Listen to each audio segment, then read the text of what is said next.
What's up, everybody? It's your boy. This is the first take, and this is also the first time that I've ever recorded one of these without having a script written or anything to say at this point in the video, and I don't know what I'm saying. I don't know what the end of this sentence is going to be. I don't know what word is going to come out of my mouth next. Maybe it will be Pokemon. Maybe it will be Toast, aka Reed from Shameless Nerd. This video is going to be a little bit different. This is, like I said in the intro, I don't have a script written. I want to kind of speak off of the cuff and to be genuine and kind of let the thoughts come to me as they come for a few reasons. So first of all, I'm making this video because this channel just hit 10,000 subscribers. And I've mentioned this on the channel before, but I have been making stuff and putting it on the internet since I was 13 years old. And I am 29. I am old as dirt. I will die within the next, I could have like hours left. I'm 29. I made YouTube videos. I've done music. I used to rap. My whole life I have made stuff, visual art. I had blogs that I did. I made a social media platform in like 2013 that almost got me expelled from my school because it actually started to get successful. But I've been making stuff forever and putting it on the internet, and it's never really found much of an audience. And my whole life I've had these creative endeavors, these things that I wanted to do, and these kind of grandiose, like self, visualizations or whatever, like this belief that I was, that I had something to say and I really didn't, because I was largely just trying to make stuff that I thought people would like, that I thought had some interesting take on something that was popular or something like that. And it never worked. It never found anybody. And then I've mentioned this on the channel as well before. I'm not going to go into details, but I had like a bit of like a kind of like a mental break about a year ago or so. And after that, when I kind of got over that, I just wanted to make stuff that was sincere and that meant something to me and that didn't try to be anything that I've seen before or anything else that I've like consumed or that I saw was popular or whatever. And ever since having done that, it all of a sudden there are 10,000 people that have subscribed to the channel. There are hundreds of thousands of people who have seen my stupid ass little rambling videos about the Angry Birds movie and Andrew Jackson and why you should get rid of your smartphone, and like it's incredible. It's insane. And it is so I don't know. Like I am so grateful. I am so thankful to even, people who took issue with the Angry Birds thing and have just shit all over me in the comment section. Like this, the fact that you value my opinion enough to like argue against it in the comments, like is weirdly also kind of like self-actualizing in its own way. And so I wanted to make this video. And I'm just gonna ramble. It is what it is. Kind of the point of this video. I wanted to make this video for a couple reasons. One, because I wanted to double down to myself on that premise that it was me making things. It has been me making things that I wanted to make, doing things that I thought were cool and that I was genuinely passionate about for some reason, that became successful. Or like that showed not successful is not the right word, because that's not like success, that's not how I like quantify success, but that found an audience or whatever.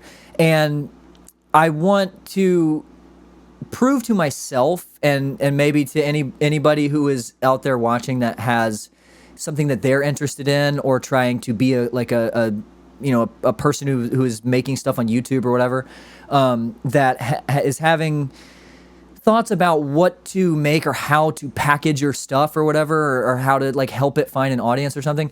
And that promises that I am going to continue to make stuff that I want to make the way that I want to make it. And I don't really care what it ends up looking like, or if it ends up mirroring something that's popular, or if it caters to the algorithm or something. That's a big thing that I've talked about in my videos, about how I hate that everything is algorithmically curated, that we don't, that things are expected to be formatted the same way. And like, a lot of people don't like that my intros tend to be kind of long as in like a minute and a half. And I've spoken about that in one of my post video videos about that. And that's the way that I like to do it. So like, I just, and it's worked anyway. My point is that it's worked anyway. And I think that's because there is, at the risk of sounding, very like self-important or whatever. And like, I don't know, hopefully I've built up enough benefit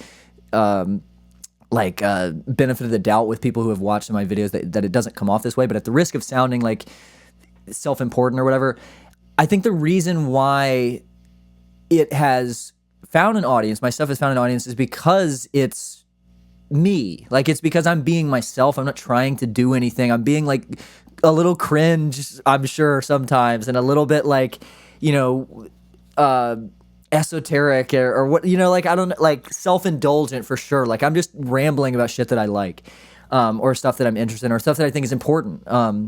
And so this video is me saying to myself mainly that I am not going to be someone who ever formats things to cater toward the algorithm or tries to recreate successes that I've had on the channel, or who tries to make this a career or whatever.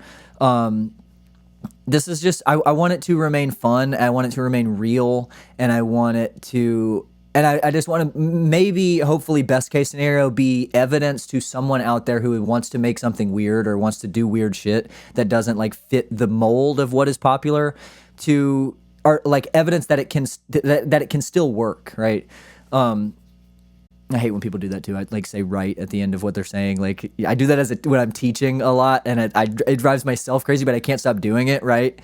Anyway, so, and then the other reason I'm making this video is because I've told myself that if I were to ever have an audience of any kind, that I would be true to myself and be unafraid about what they might expect of me, and that I would continue to be unapologetically forthright and charitable with like my own annoying like idiosyncrasies and my creative endeavors and shit. So I am going to read.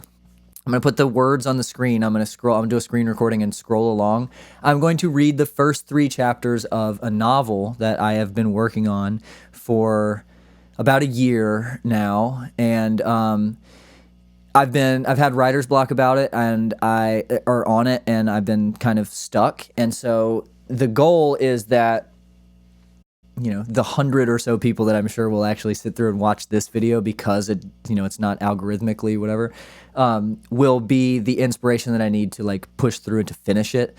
So if you have any feedback for me, or if you have anything that, frankly, that you don't like about it, if you're willing to be nice about the way that you say it, please let me know, so that I can kind of take it into consideration and try to make the book better and stuff, because I do want to finish it. I'm like 50-something thousand words in, and I'm shooting for like Harry Potter and the Philosopher's Stone length for like a first book in a potential series. So like 120,000 words. So a little bit less than halfway done.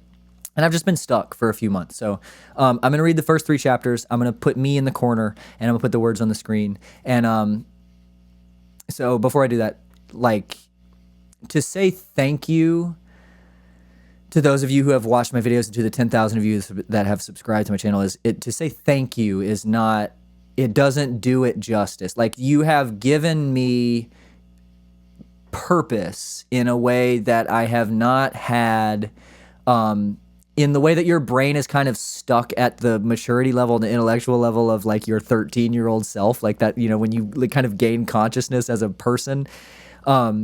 Like, because obviously I feel like I have purpose, I have meaning in my life. I have a kid, it's everything, it's every waking thought. But the part of my brain that is, obsessed with creating stuff and performing or whatever, it has just been this silly, stupid little YouTube channel has been so fulfilling and just it's just been it's just been awesome. It's been crazy. And so thank you so much to anybody, especially those of you who are sitting through this, whatever the hell this is. Thanks.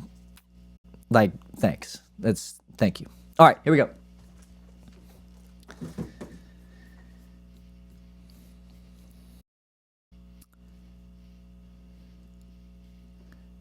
Meryn Ordyr, Chapter 1, Tirvinji. I awoke to a bright sunrise through a window whose curtains someone had forgotten to draw the night before. A piercing headache screamed between my ears like one might after a night of excessive consumption. To my left, just outside the perimeter of an evidently expensive carpet, lay a glass mug that had evidently bounced to its current resting place, as the aforementioned expensive rug smelled strongly of beer and wine, as well as an unfamiliar, unwelcome smell which I could not identify. Just beyond my feet lay an assortment of clothes, unfinished foods, a small dagger, and a gold necklace. The dagger seemed to be mine. The necklace, given that it was golden, was most certainly not. I sat up to reach the necklace and realized immediately that I was almost entirely nude, apart from my underwear, which would seem to explain some of the clothes that lay at my feet, except none of the clothes there were mine. Upon realizing the predicament in which I currently found myself, and upon seeing the mug and carpet to my left, as well as the mess below my feet, I also came to the realization that I knew not where I myself lay. As in, I knew not upon whose floor and whose now ruined expensive rug I had slept the night before. I began to scan the rest of the room. The wall to my left was bare, apart from a dark red brick fireplace, smoldering with the remains of an unattended fire, which explained why I was so cold. Well, that and my near nudeness. The walls were of a dark, natural wood with sprawling, inconsistent grain and knotting. I had never seen this room, at least in sobriety.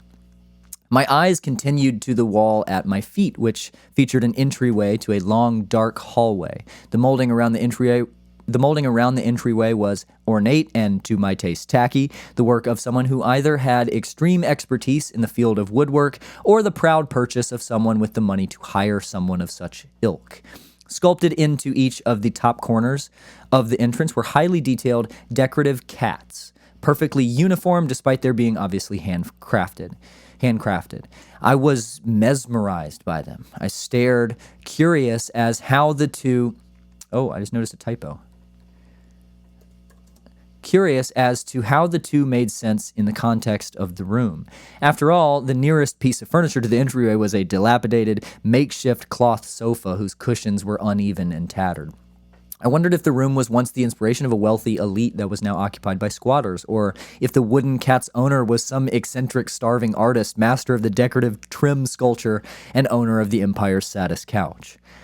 As I sat and pondered the dichotomy of the room's features, the whereabouts of my clothes, the gold necklace which I now fiddled in my hands, and the foggy, pieced recollection of the night before that had started to return to me, I heard a brief, contented sigh, like that of a child asleep in her mother's arms, directly to my right. At once, I froze and weighed my options. My years in the fringes had sharpened me in a quick decisiveness, and I knew that a contented sigh could very well be the last thing one hears before his head rolls. Tens of scenarios played out in my mind's eye simultaneously, but I decided that the noise seemed benign enough to warrant a glance without immediate attack. So slowly, cautiously, I turned to my right to find that I had in fact not been alone in the room for this time. To my right, curled into a feline-like ball, was a small creature, the likes of which I had never seen, sleeping peacefully. It could not have been bigger than a rabbit or a heshelge, but it had, for its size, massive ears like those of a finnick. Its coat seemed to be fur of short length, but bright, blindingly white and lush, unlike any animal in the fringes, and unlike any I had ever seen in all of the Empire. The creature's head was so large in comparison to its body that upon first glance I was certain there was no feasible way for the creature to support itself in standing, be it on all fours or otherwise, and its head was round and bear-like, but with a longer, narrow snout that seemed to almost come to a slightly upturned point at its nose. It also had almost avian talons that extended well beyond the tips of its hind legs' paws, and its tail was similar to that of a cat, but much, much longer. Its tail did tap occasionally like a contented cat does sometimes as it sleeps. I sat in awe of this strange creature, unable to make sense of it and unable to move. The creature looked entirely harmless, which in the fringes often meant that a creature was anything but, and I dared not take any risks of waking it in an attempted escape. On the other hand, I was armed with my dagger. I knew not where I was. I had a valuable necklace in my possession, which I was already itching to sell, and despite not remembering how I'd gotten myself there the night before, I had a sinking feeling that I should not take for granted my stay in this place. After some self-berating for the danger in which I'd put myself by not noticing the creature much earlier, I thanked the gods I hadn't awakened the creature in my morning stupor and made up my mind that ambushing it was my best option remaining. So silently, I sat up and reached for my dagger. I knew it was near the mess of clothes at my feet, having been just next to the necklace I had found when I first woke up. Mark me well. I am proud of few things. One of them, however, is my accuracy in memory of a space. Years of placing myself in dangerous situations in pursuit of food or gold or housing, I have not been yet killed almost solely due to this ability. Therefore, when I say my dagger was no longer at the foot of my makeshift bed on the floor near the mess of clothes where it was when I first woke up, know that it was not a case of misremembering or of misplacement.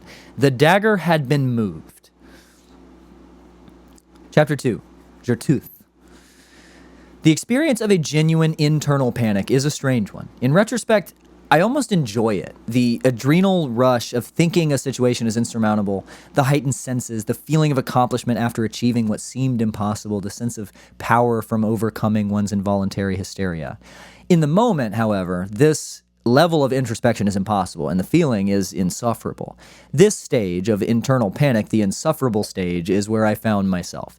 My dagger had either disappeared, or I'd been so irredeemably careless and clueless as to not notice another individual in the room whom had presumably nicked it from literally under my feet.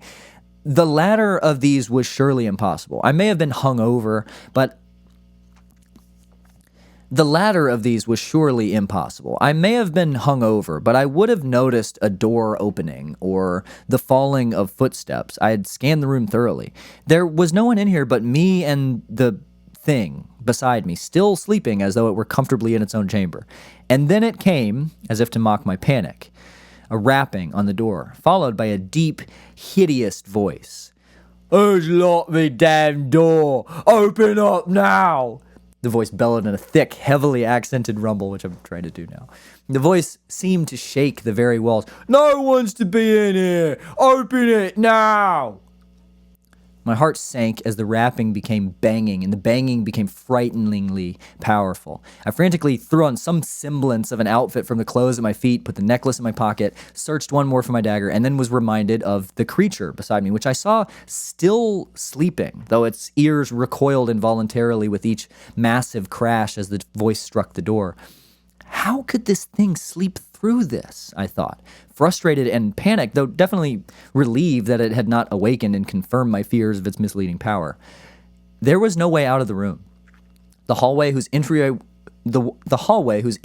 was adorned with the decorative cats led only to the front door, which was currently occupied by the voice, and the only apertures in the room were small and unattainably high, like cellar windows for light and none else. Unarmed, terrified, and in clothes that slumped down to and around my feet like the sleeves of a wizard, I stood in the center of the room in horrified waiting, certain that my end had come.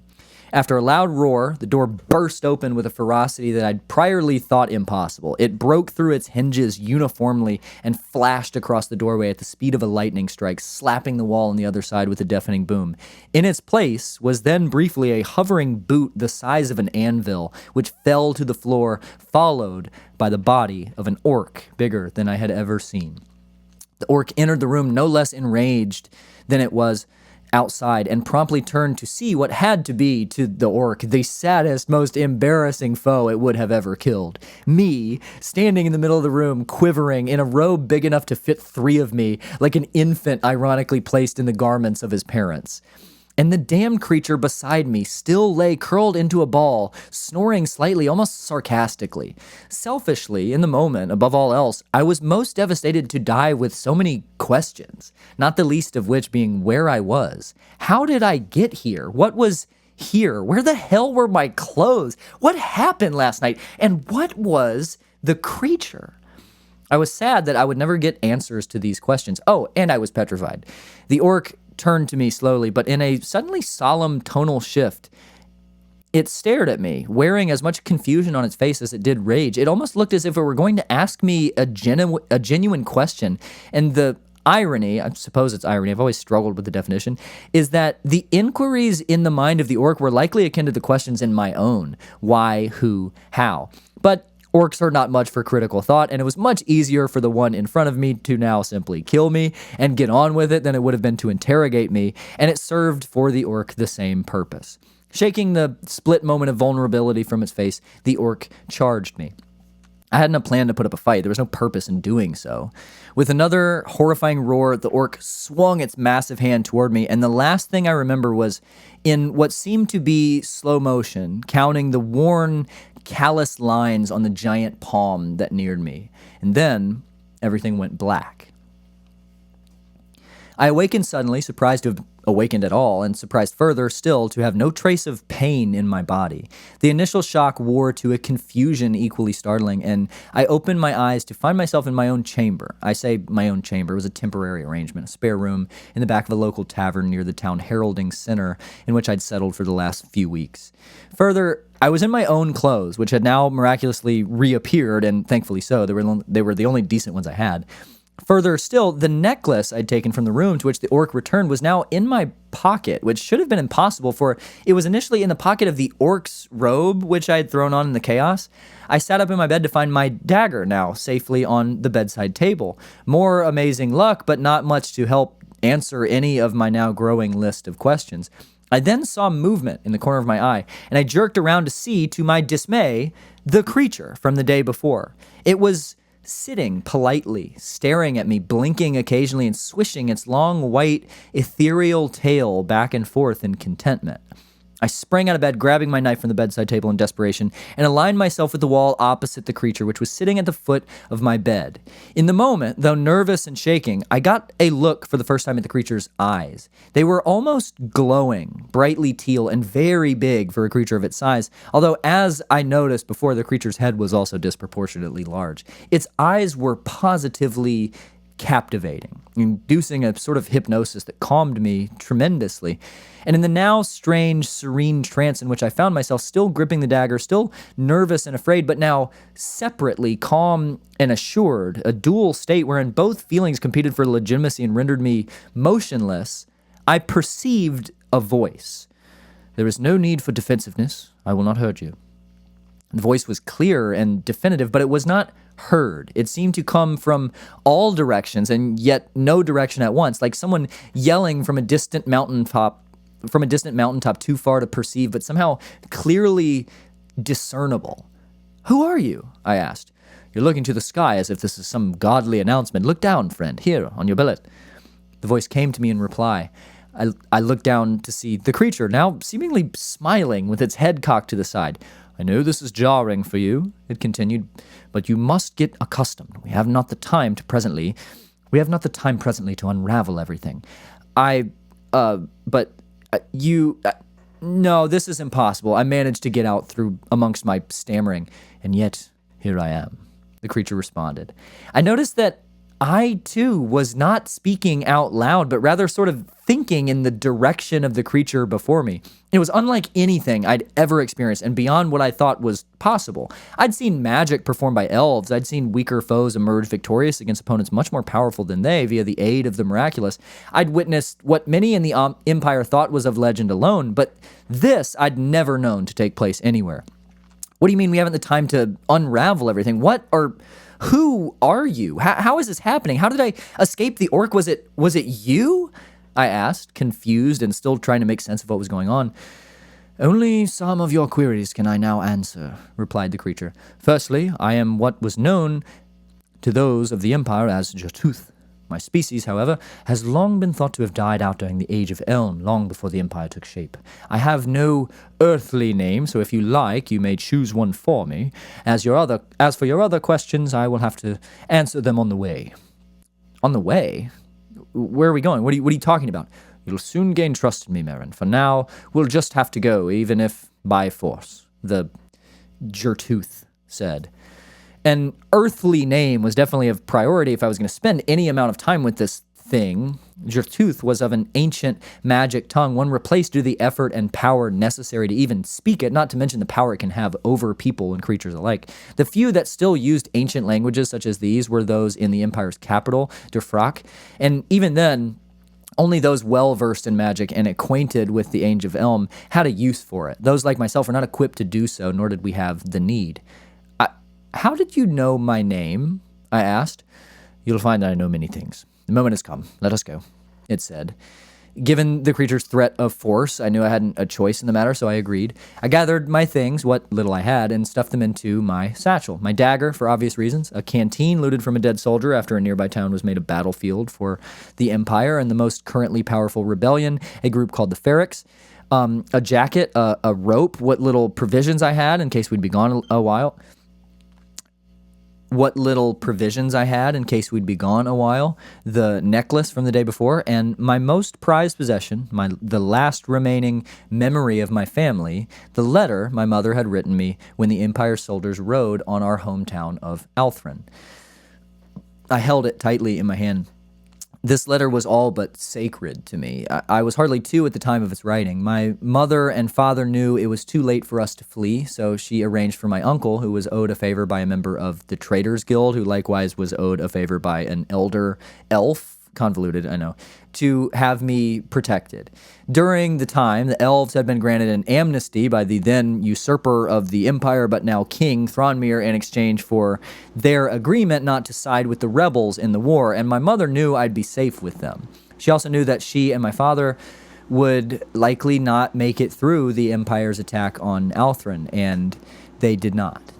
The letter that she wrote me that night, scribbled in frantic, shaky hand, is all that I have ever known of my family. I will not share its contents now, but I will in time. I carefully placed the letter in a tight pocket of the satchel and informed my new traveling partner that I was ready to go, though I knew not what that entailed. Very well, it replied. Tonight we will travel on foot toward Trinfir. There is a small village along the way in which we can find lodging for the evening, and hopefully a horse for you as well. It paused briefly, noticing the exasperated confusion on my face, and sighed. During tonight's walk, I will be able to tell you more. I know that you are confused. Be assured that I am your friend, though you will soon find that few else will be. We departed, and in walking through the busy streets of Heralding, I was surprised to find that my friend took no effort to conceal itself. It walked along on all fours in the open, seemingly unworried about being seen at all. I was confounded by a total lack of interest in the passersby. Why is no one surprised to see you? Are you not worried you'll be mobbed by townsfolk? I asked, looking and thinking in the direction of the creature, but not moving my lips, starting to get accustomed to this speaking without speaking concept. The first of many questions to come this evening. I was wondering when they would start to flow, it said. We must get at several aspects of our partnership in answering this query. Firstly, only you can see me as I am. You're not alone in the Empire with this ability, but here, in Heralding, there's no one able. To the common, I appear as a house cat, or dog, or fox, even Hesheld, whichever their subconscious prefers. And to preempt your next question, your ability to see me is the root of our companionship. I've sought many years for you, Meryn. I was taken aback. There'd been no one to find me of interest in many years, apart from local law enforcement for petty theft and Empire scouts for the whole rebellion ordeal. I still did not trust my companion and viewed our current arrangement as one of necessity. It was likely this creature was just a tool for the Empire and was leading me toward my capture. I'd been plotting an escape ever since we left my chamber, but I knew it would be difficult given the creature's obvious power. Why were you searching for me then? The creature stopped, sensing my tone. It paused thoughtfully. You don't know who you are, do you? I'm Meryn. Yes, and son of Aaron and friend of Althrin, I interrupted. The creature stared at me in disbelief. Yes, and the Cadmasar. I laughed at the obvious sarcasm. Very nice. Look, if you're taking me into capture, the facade need not be continued. I would like to know so that I can send message to the few friends I have that my time has come. You, Meryn, are the Cadmasar. This is no trick. Am I not proof enough for you? The creature responded. I'm not the Cadmasar. I'm homeless. I'm a rebel. I have nothing. I'm no one, I said. And thank the gods that has been the case. If your identity had been uncovered and you'd been captured, we would have no chance. There was a solemnity? I've never said that word out loud. There was a solemnity in the creature's tone. The joke was no longer funny. I did not understand why my escort would continue with such an empty attempt at humor, but of course I could not believe what I was being told. This was impossible. There had been no Cadmasar in hundreds of years, many convinced there never had even been any at all. The Empire had long captured and held prisoner or killed all who practiced magic except for the elves. All dragons and Zephyra had been taken or otherwise eradicated, and all historical writings had been given or taken to the Great Library at Dufrak. The free cities and towns remaining were superstitious, but few believed in the Cadmasar, and surely none could be Cadmasar. If there were such a thing at all, he or she would be of either elven or alicorn blood, not human, and certainly not from Althrin. If you're not joking, surely you must be mistaken, I said. You underestimate me if you believe I am capable of being mistaken, came the reply. Well, I suppose I do. Very well. As I said, trust will come in time. I am not your enemy, Cadmasar. Soon you will have plenty, but I am not one of them.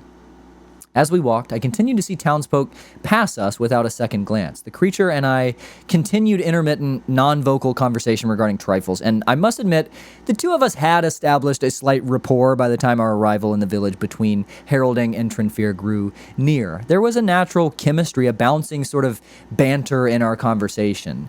I was still leery, but as the morning became evening and then night, my incredulousness waned. I couldn't help it. The creature was charming. We approached the village. My legs ached. We'd been walking for some 11 hours or so. I was extremely hungry, as my meager provisions did not last me through the late morning, and it was now well into the night. I was exhausted. Beside me, my companion bound energetically at the same rate it had since the beginning, as if we hadn't been trudging along for an entire day.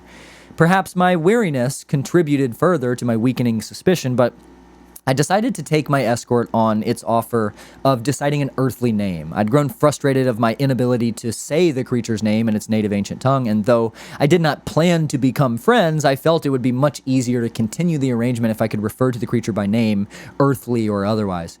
So, I began, is there a name as to which I can refer you?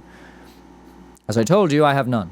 For your sake, if there was a name you prefer, then it shall be mine, the creature said. We'd reached the village, and we stood in front of what seemed to be a meager inn. We stopped. Well, that's quite a tall task or order, I said. Order. I actually quite like it. Order it is. That's not. Just then, the door of the inn opened, and before us towered a tall, wrinkled, smiling man, easily of 70 or more years. He wore what were once nice trousers and a coat that had become a patchwork quilt, obviously torn and repaired over the course of several decades. Why, hello there. Didn't expect to happen upon any more travelers this evening. This is the Glorian Inn. Are you interested in a room for the night? Perhaps a hot meal and a hard drink? The man asked. There was a friendliness in his eyes that was refreshing. I was reminded in that moment of the severity of my life the last few years, that a man politely doing his job seemed such a kindness was more telling of me than the old innkeeper. Yes, sir, I responded. Very well, I'll have a room prepared at once. Your name, sir? Meryn of Althrin, I responded. I notice you've a friend with you, he said. Will the cat need kindling as well? I think not, sir. This is Ordyr. He's been our family's pet for many years. Poor thing is nearly blind. He'll sleep at the foot of my bed if it is so allowed in your inn, sir. I shot a subtle smile at my cat. Ordyr rolled its eyes. That'll be fine, sir. Ordyr will be quite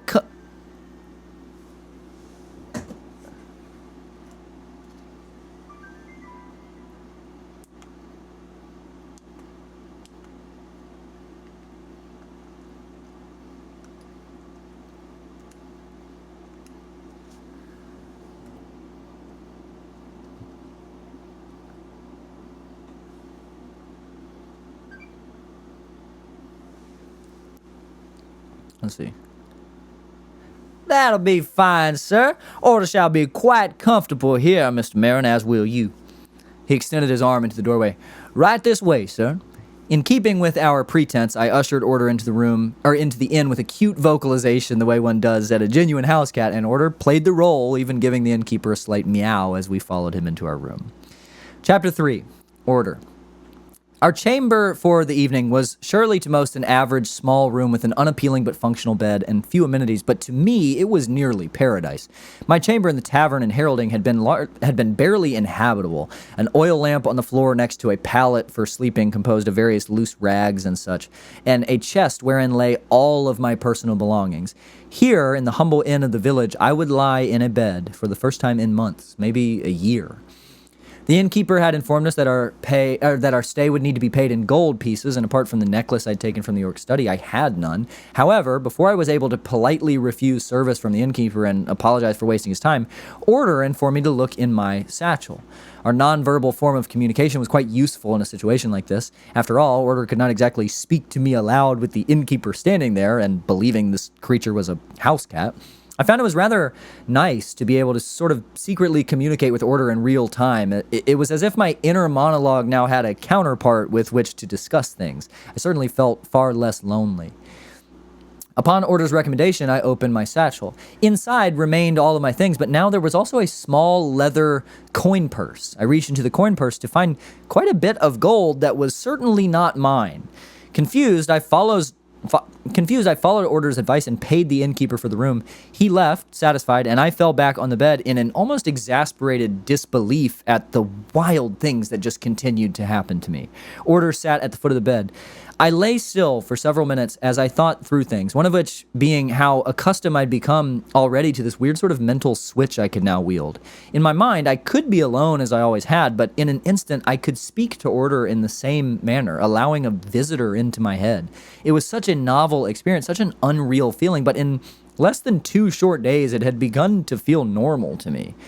I allowed myself to wonder if this lent credence to Order's claim that I was Cadmasar. Could a man of common blood communicate without speaking aloud? I decided not, but I still felt it was more likely that I was hallucinating this entire experience than it was that the creature could be right. At this crossroad, I finally spoke to Order, but for simplicity, I continued to refer to our communication as speech, for I knew not what to call it, but when we spoke to each other, it was always in our mental, silent way. I must confess that our journey today has made me less suspicious of you, I said. Also, I have found your company quite nice, in all honesty. However, before I can trust you, especially when your claims are so implausible, I must get answers to a few questions. Some are profound, and some may seem to be trifles, but I need your honesty just the same. Naturally, Order replied. First, do I refer to you as he or she? Does either apply? Do you have a preference? If not, I asked. This was the least important of my questions, but Order lacked any distinctively feminine or masculine qualities, and I like to be accurate in my addressing those with whom I spend time. Order seemed to ponder for a moment. I thought the creature would descend into a tale of its ancestral origin, or the Jertooth's ambiguity as a species and how that contributed to its ancient importance or something. He, said Order to my surprise. Jertooth are a binary species, and I am a male. I hesitate only because your question had reminded me that I am the last of my species. Upon my death, Jertooth shall exist only in the historical record. I suppose I hadn't considered this until now. I hesitated. I apologize. There's no need for apology. It is simply the reality, and one which I must confront, better now than later, he replied. What other questions do you have? Quite a few. For one, how did that coin purse get into my satchel? I didn't place it there, and I certainly have no gold with which to fill it, I said. You will notice that things of this nature will happen in my company, he responded. In answering this, I assume I may be answering another few of your questions to come. Meryn, I possess 3 great skills, abilities of which no other being in the Empire is capable. One of these is called Thesmerda in my native tongue. This is the way in which you and I are communicating now. Modernly, there's no word for it, as Thesmerda was only possible amongst Jertooth, and, of course, between us and Cadmasar. Another is mutans, or passive shape-shifting. This is what disallows my true form to be seen by the common.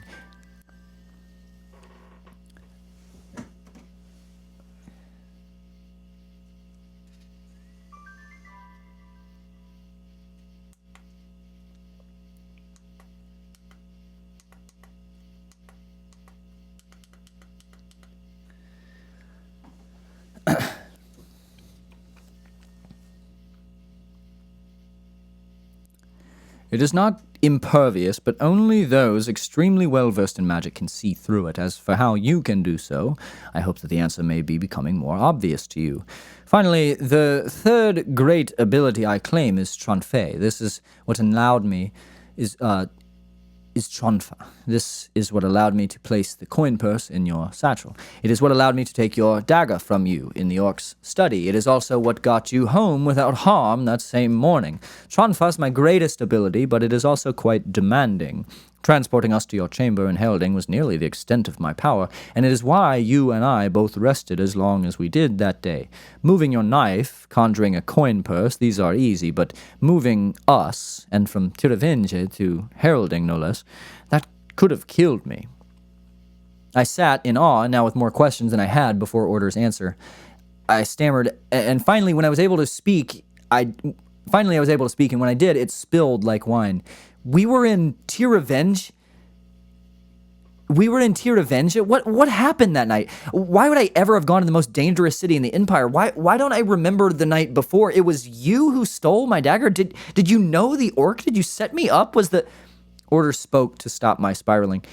Patience, friend. Tonight you will get answers to all of your questions. I'll start with the dagger. To say I stole it would be inaccurate. You have it now, but yes, that was me. You were going to attack me, though, Ordyr said. You were sleeping. How did you know that? I asked. I was never sleeping, Meryn. You heard the orc banging on the door, yes? Does it seem plausible that one could sleep through that? I was waiting to observe your course of action. I'd long since decided to use Tronfa in order for us to escape when the time came. I wanted to see how you would handle the situation. I don't know. I'd never seen anything like you before. Who knows what I was thinking in the moment? I thought I was going to die. This is the least of my concerns, however. Why was I in Tiravinge? Why were you in Tiravinge? And what was that room? Ordyr paused as if he was apprehensive to tell me, or perhaps he would have preferred to tell me at a later date, but felt he had no choice. Eventually, he shifted uncomfortably and made eye contact with me. Meryn, he said, what I'm going to share with you now is my reason for finding you. It is also something that will necessitate a decision. You must either place wholly your trust in me and our impending journey, or you must know and accept the fate of doing otherwise. I understand, I said. Ordyr hesitated. I was being held prisoner in Tiravinge by the Ferrex. Well, in all honesty, I was only there of my own will, as if I'd so desired I could have used Tronfa to make my way out, but they believed that they were holding me prisoner, and in Tiravinge I remained because I knew you would be coming. I was appalled. The rebellions of the Ferrex were the only genuine chance at taking back the Empire from Thronmere. I assumed Ordyr knew with whom my allegiances lay. To hear that the Ferrex had apprehended him was surprising and horrible. The Ferrex took almost no prisoners. The only captives that the Ferrex had ever held were those who had committed violent acts against Ferrex leaders on direct written orders from Dufrak, Thronmere. Apart from that, the Ferrex granted amnesty to those who faced them. After all, the Ferrex were liberators of those oppressed by the Empire. Taking prisoners is precisely what they were rebelling against. You do work for the Empire, I said, seething. I will allow you to decide if you wish to accompany me, and I will take my leave willingly if you so choose, but you must allow me to provide context. You must understand that my actions are often 3, sometimes 4 or 5-fold anticipatory and complicated. King Thronmere is my enemy, make no mistake, but I also do not ally myself with the Ferrex or the Red Guild or any other rebel group. My aspirations are of true freedom, of a return to the Age of Elm. A return to the Age of Elm, please. I'd begun to trust you, Ordyr, I said, embarrassed and frustrated with myself for placing confidence in Ordyr, enraged that he'd evidently run violent errands for Thronmere, and now worried I was again in danger. Please, allow me to continue. I recognize it is difficult to accept as of yet, for I have not given you enough information. And as I said, if I finish, and I have not changed your mind, I'll take my leave of you forever. If you hear what I have to say, that you and I will be aligned, Cadmusar. I will hear you, Ordyr, but stop referring to me in that way. I do not believe you, I said. As you wish, though I hope that will change too in time, said Ordyr. You see, I did not work for Thronmere. I only made him think that I did. he began. As he talked, he moved now with more energy. He paced the room in human-like fashion, sitting, standing, gesticulating with his arms and even his tail. To understand why I do as I do, you must understand several points of importance. First, Thranmere is a man ruled by his emotions, and obtuse as he may be, his power and control is vast. I could have killed him myself, surely, but as you will find, Meryn, one's enemies can often be tools to aid in one's pursuits. Thranmere may view me as an ally, but rest assured he is foolish to think so. Unbeknownst to him, he is assisting me in his own downfall. You must also understand that while I would prefer Ferric rule to that of the Empire, they are not my allies either, nor should they be yours, of which I hope to convince you. The only sustainable option is the unification of both the Fringes and of Apharaon. Quiet! I interrupted. We are in the Empire now. Or if someone hears you speak of Apharaon... Meryn, you've forgotten the manner by which we communicate. This was, of course, Thesmerda, which could not be heard by anyone but us, embarrassed, but also slightly proud, I must admit, of the comfortability into which I'd now settled with this use of Thesmerda. I allowed Ordyr to continue. As I was saying, the only sustainable option is the unification of both the Fringes and Apharaon, as was observed in the Age of Elm. The Ferrics are not pursuing unification, democratization. They're pursuing a usurpation and an installment of their own ruler. While it would be less bloody, invariably less oppressive than the Empire, it would be a lateral move. Man, orc, elf, many would still die in the struggle, and successful Ferric insurrection would give rise to an inevitable opposing rebel group. The cycle would continue. I seek to free all from oppression, and permanently so. Thranmere's rule is a symptom of an oppressive system. Only a return to the Age of Elm can bring peace and equity.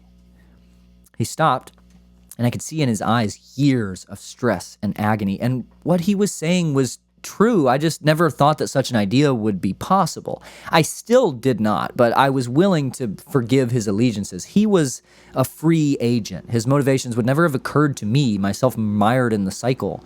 I'd sided with the Ferrics because I hated the Empire, and for that hatred alone, I never thought to even consider the Ferric leader's own motivations. Ordyr was right. I believe you, Ordyr, with regard to your allegiances, I said, and I think your motivations are pure and noble. I believe you are my friend. I still have questions, however. I would not trust you if you did not, Meryn, Ordyr replied. I know generally why you were in Tyrrvenge, though I know not your specific mission there. That I do not care to know. What confounds me still is that you say you willingly remained in Tyrrvenge because you knew I would soon be there. I would never deliberately go into Tyrrvenge. How did you know, and how did I get there? I asked. Ordyr nodded understandingly. Yes, of course.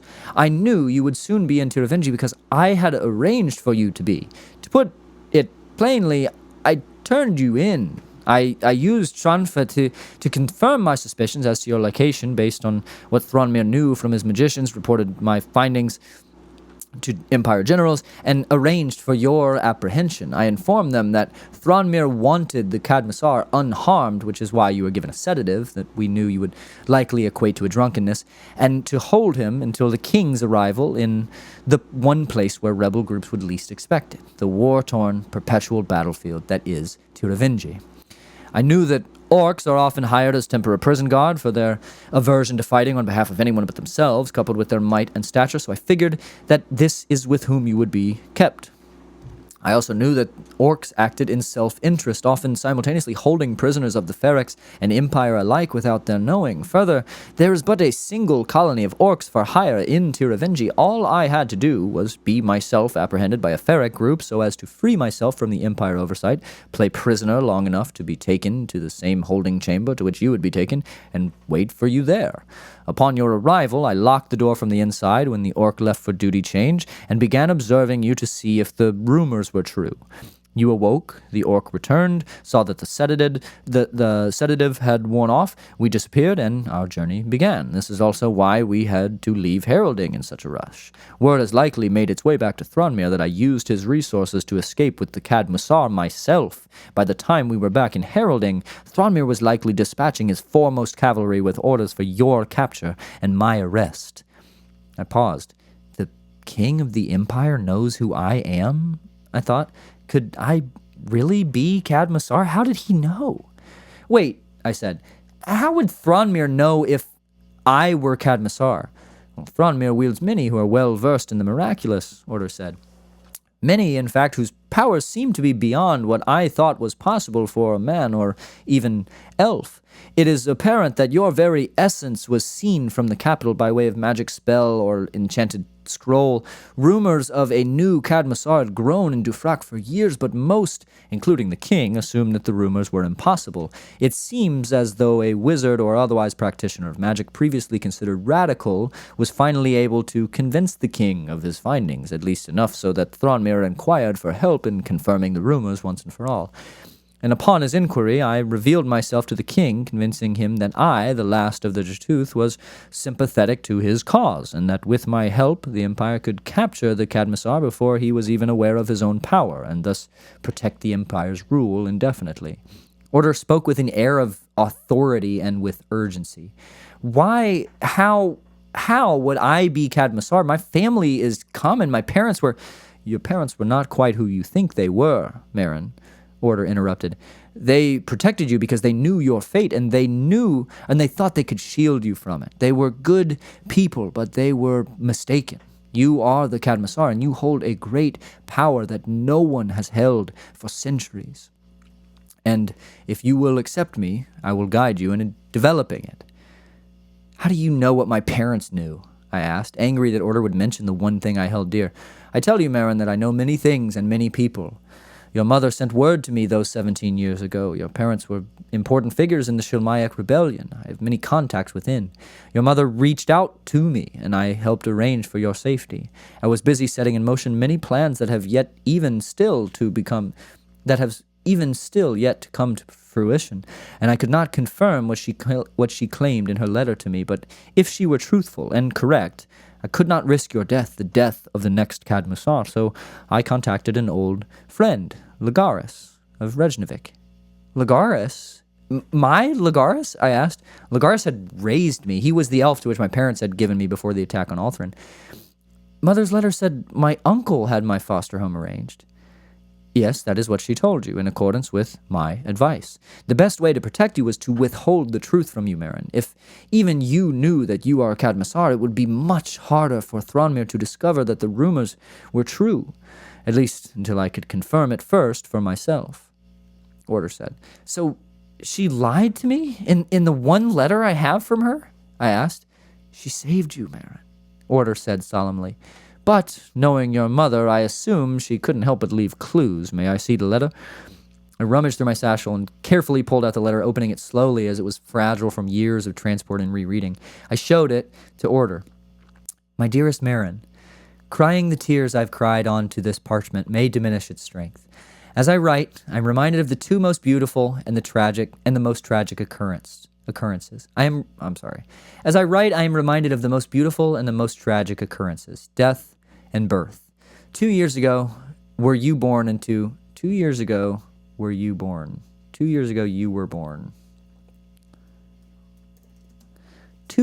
you were born into a world unfair, a world that is murderous, wrought with corruption and unsustainable, a world that we must unravel.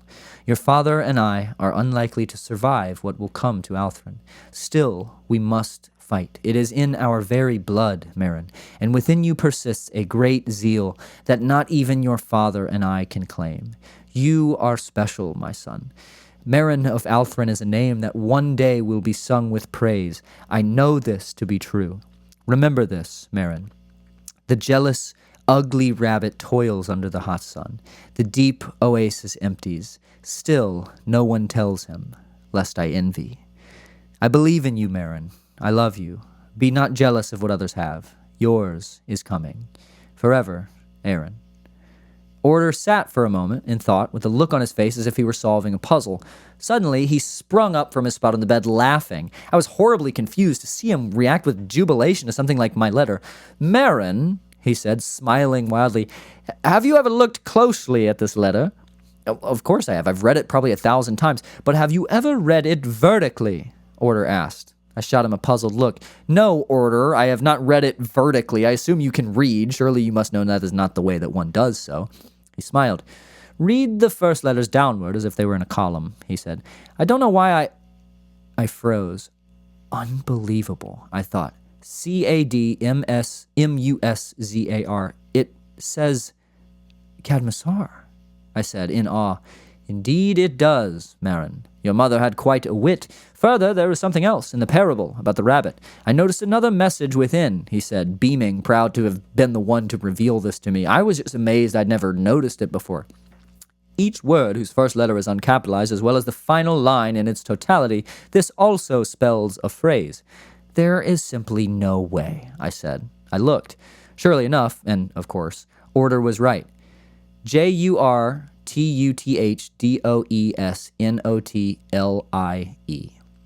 To say I was taken aback would be an understatement. My mother was posthumously corroborating Ordyr's claims. She knew this moment would come, and further, she knew I would not believe what I was being told. Until tonight, I had doubted Ordyr was even leery of his intentions. Then he explained himself, and I believed him, but it was not until I saw my mother's secret messages that I could manage to believe that I could be Cadmuszar.